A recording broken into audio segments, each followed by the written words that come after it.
കൃഷ്ണ ഗുരുവായൂരപ്പ ശരണം. ഗുരുവായൂരപ്പൻ്റെ ഉച്ചപൂജയും കളപാലങ്കാരമൊക്കെ കഴിഞ്ഞു, നട തുറന്നു. അപ്പോൾ നമുക്ക് ഗുരുവായൂരപ്പനെ കാണാൻ പോകണ്ടേ? എല്ലാവരും വരൂ കേട്ടോ. നമുക്ക് നേരെ ആദ്യം തന്നെ കിഴക്കേ നടയിൽ വന്നിട്ട് മഞ്ജുളാലിനെ ഒന്ന് പ്രദക്ഷിണം ചെയ്യാം. ഒപ്പം ആ വെങ്കല ഗരുഡ ശില്പവും അതേപോലെ കുചേലൻ്റെ ശില്പമൊക്കെ കണ്ട് തൊഴുത് നേരെ അത്തിമര ഗണപതി ക്ഷേത്രത്തിൽ വന്ന് ഗണേശനെ കണ്ട് തൊഴാം. അങ്ങനെ ആനന്ദശയനവും കണ്ട് തൊഴുത് നേരെ നമ്മൾ ഗോപുരവാതിൽ കടന്ന് അകത്തേക്ക് വരാം. അങ്ങനെ അകത്തേക്ക് വരുമ്പോൾ കൊടിമരും അതേപോലെ ഗജരാജൻ കേശവൻ്റെ 2 കൊമ്പുകളും നടുക്കുള്ള ലക്ഷ്മി ദേവീനെയൊക്കെ കണ്ട് തൊഴുത് വാതിൽപ്പടി കയറുകയാണ്. വാതിൽപ്പടി കയറുമ്പോൾ ഇടതുവശത്തെ മേൽപ്പത്തൂരിൻ്റെ പീഠവും കെടാവിളക്കും കാണാം. അതേപോലെ വലത്തെ സൈഡിലുള്ള ആ തൂണും നോക്കി തൊഴുത് നമ്മൾ ഭഗവാന്റെ ശ്രീലകത്തേക്ക് നോക്കുകയാണ്. ശ്രീലകത്തേക്ക് ഇങ്ങനെ നോക്കുമ്പോൾ വളരെ രസമായിട്ടുള്ളൊരു കാഴ്ചയാണ്. ഉണ്ണിയുടെ കാൽപാദങ്ങൾ കാണാണ്ട്, കാൽ തളകൾ അണിഞ്ഞിട്ടുണ്ട്. അപ്പോൾ എന്താ വെച്ചാൽ ഒന്നിങ്ങനെ ചാടി ഓടാൻ പോകുന്ന പോലെയൊക്കെയുള്ള ആ ഒരു നിൽപ്പാണ്, നിലം തൊട്ടിട്ട് നിൽക്കുക എന്നല്ല. അതേപോലെ പട്ടുകോണ കൊടുത്തിട്ടുണ്ട്, അരയിൽ അരമണി കിങ്ങിണി ഒക്കെ ചാർത്തിയിട്ടുണ്ട്. മുകളിലേക്ക് ഇങ്ങനെ നോക്കിയാൽ മാറത്തൊരു മാങ്ങാമാല, ഒരു പതക്കം പോലത്തെ മാല, ഒരു വളയം പോലത്തെ മാല. അതേപോലെ കയ്യിൽ നോക്കുമ്പോൾ വെണ്ണ ഉണ്ട്. വലത്തെ കയ്യിൽ വെണ്ണുരുളിയും ഇടത്തെ കയ്യിൽ പൊന്നോടക്കുഴലും തന്നെയാണ്. പക്ഷെ അത് കിട്ടിയ സന്തോഷത്തിൽ ഇങ്ങനെ ഓടിക്കളിക്കാനുള്ള ഉദ്ദേശത്തിലാണ്.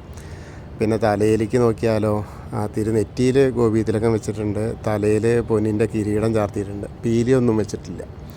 എന്തോ വ്യത്യസ്തമായ ഒരു അലങ്കാരത്തിലാണ്.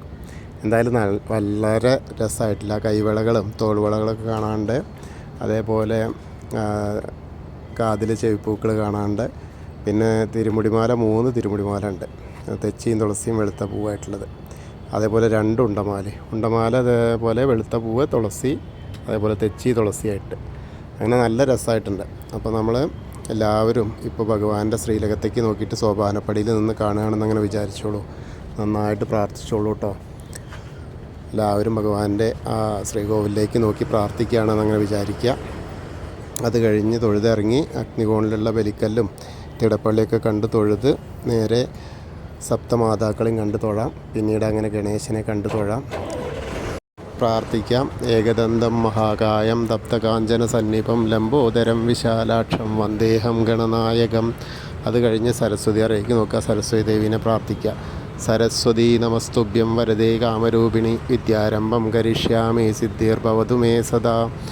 അത് കഴിഞ്ഞ് അവിടുന്ന് വരുമ്പോൾ മത്സ്യം, കൂർമ്മം, വരാഹം, നരസിംഹം വരെയുള്ള രൂപങ്ങളൊക്കെ കണ്ട് തൊഴുത് ചെറിയ ഗണേശനെയും കണ്ട് തൊഴുത് അങ്ങനെ മേൽശാന്തിൽ അവിടുന്ന് അർച്ചന പ്രസാദം വാങ്ങാം. പിന്നീട് വാമന രൂപവും ഗജേന്ദ്രമോക്ഷത്തിൻ്റെ രൂപമൊക്കെ കണ്ട് തൊഴുത് നേരെ അനന്തശായിയായ അനന്തപത്മനാഭനെ കണ്ട് തൊഴാം. അതിനുശേഷം നമ്മൾ നേരെ വന്ന് ശ്രീകോവിലിൻ്റെ പുറകുവശത്ത് വന്ന് സാഷ്ടാംഗം നമസ്കരിക്കുക. നമസ്കാരമൊക്കെ കഴിഞ്ഞ് മുകളിലേക്ക് നോക്കിക്കഴിഞ്ഞാൽ ഔഗ്രരൂപിയായ നരസിംഹസ്വാമിയെ കാണാം. അതേപോലെ ഭീഷ്മരുടെ ശരശയ്യൊക്കെ കാണാം. അത് കഴിഞ്ഞ് നമ്മൾ വീണ്ടും ഭഗവാന്റെ ദശാവതാരത്തിലുള്ള ശ്രീരാമചന്ദ്രൻ, ബലരാമൻ, ഭാർഗവരാമൻ, ശ്രീകൃഷ്ണനെയൊക്കെ കണ്ട് തൊഴുത് മുരുകനെയും കണ്ട് തൊഴുത് ഹനുമാൻ സ്വാമിയുടെ അടുത്ത് വരിക. ഹനുമാൻ സ്വാമീനെ കണ്ട് തൊഴാം. ഇന്ന് ധാരാളം മാലകളൊക്കെ ഉണ്ട്, ധാരാളം കുങ്കുമമുണ്ട്. നമുക്ക് പ്രാർത്ഥിക്കാം. ത്വമസ്മിൻ കാര്യനിര്യാഗേ പ്രമാണം ഹരിസത്തമ ഹനുമാൻ യജ്ഞമാസ്തായ ദുഃഖക്ഷയകരോഭവ മനോജവം മാരുതതുല്യവേഗം ജിതേന്ദ്രിയം ബുദ്ധിമതാം വരിഷ്ഠം വാദാത്മജം വാനരയൂതമുഖ്യം ശ്രീരാമദൂതം ശിരസാ നമാമി. ബുദ്ധിർബലം യശോധൈര്യം നിർഭയത്വം അരോഗത അജാഡ്യം വാക്പടുത്വം ഹനുമസ്മരണാത് ഭവേത്. ഓം നമോ ഭഗവതേ ആഞ്ജനേയായ മഹാബലായ സ്വാഹ. അത് കഴിഞ്ഞ് അവിടുന്ന് വരുമ്പോൾ രാധാകൃഷ്ണ വിഗ്രഹവും കാളിയമർദ്ദന രൂപവും വെണ്ണക്കണ്ണനെയൊക്കെ കണ്ട് തൊഴുത് ഓവിൻ്റെ അവിടെ വന്ന് പ്രാർത്ഥിക്കാം. പിന്നീട് താമരക്കണ്ണനെയും അതേപോലെ കിഴക്ക് വശത്തേക്ക് മുകളിലേക്ക് നോക്കിയാൽ കൊടിമരം കണ്ട് തൊഴാം. മണിക്കിണറും ഭഗവാന്റെ നൃത്ത അറയും കിടാവിളക്കൊക്കെ കണ്ട് തൊഴുത് അടുത്ത അറയിലെത്തുമ്പോൾ കുറൂരമ്മയും നാരദരെയും മേൽപ്പത്തൂരിനെയും വസുദേവരെയൊക്കെ കണ്ട് തൊഴുത് നേരെ നമ്മൾ വടക്കേ നടയിൽ കൂടെ പുറത്ത് വന്ന് പ്രസാദ കൗണ്ടറിൻ്റെ അവിടുന്ന് ചന്ദനം തീർത്തും വാങ്ങാം. അത് കഴിഞ്ഞ് എടത്തരികത്തുകാവിലെ ഭഗവതിയെ കാണാനായിട്ട് പോയി അമ്മയെ കണ്ട് തൊഴാം, പ്രാർത്ഥിക്കാം. സർവമംഗളമാംഗല്യേ ശിവേ സർവാർത്ഥസാധികേ ശരണ്യേ ത്രയംബകേ ഗൗരി നാരായണി നമസ്തുതേ. അമ്മയെ കണ്ട് തൊഴുത് അവിടുന്ന് വരുമ്പോൾ ആ കോർണറിലെത്തിയാലൊന്ന് തിരിഞ്ഞ് നിന്ന് വടക്ക് പടിഞ്ഞാറ് ഭാഗത്തേക്ക് നോക്കി തിരിഞ്ഞ് നിന്ന് മമ്മിയൂരപ്പനെ മനസ്സിൽ വിചാരിച്ച് നമശിവായ നമശിവായ നമശിവായ എന്നുള്ള പഞ്ചാക്ഷരി മന്ത്രം ജപിച്ച് മമ്മിയൂര് പോകുന്ന പോലെ ചിന്തിച്ച് പ്രാർത്ഥിക്കുക. അപ്പോൾ നമ്മളെ മമ്മിയൂർ പോയിട്ട് തൊഴുത പോലെയാവും. അത് കഴിഞ്ഞ് കൊടിമരത്തിൻ്റെ അവിടെ വന്നിട്ട് വീണ്ടും ഭഗവാന്റെ ശ്രീലകത്തേക്ക് നോക്കി തൊഴുത് നമസ്കരിക്കാം. പിന്നീട് കൂത്തമ്പലത്തിലും വന്ന് തൊഴുത് നമസ്കരിക്കാം.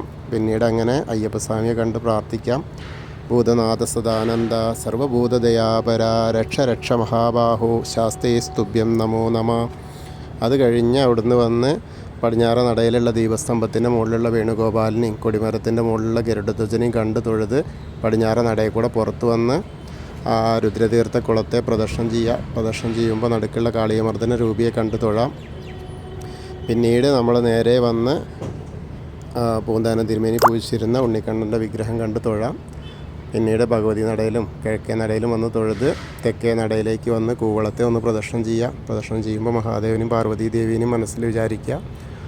അപ്പോൾ അവരുടെ അനുഗ്രഹം ലഭിക്കും. അപ്പോൾ നമ്മൾ ഇന്നത്തെയും ഗുരുവായൂരപ്പൻ്റെ ഉച്ചപൂജയും കളഭാലങ്കാരമൊക്കെ കണ്ടു തൊഴുതു.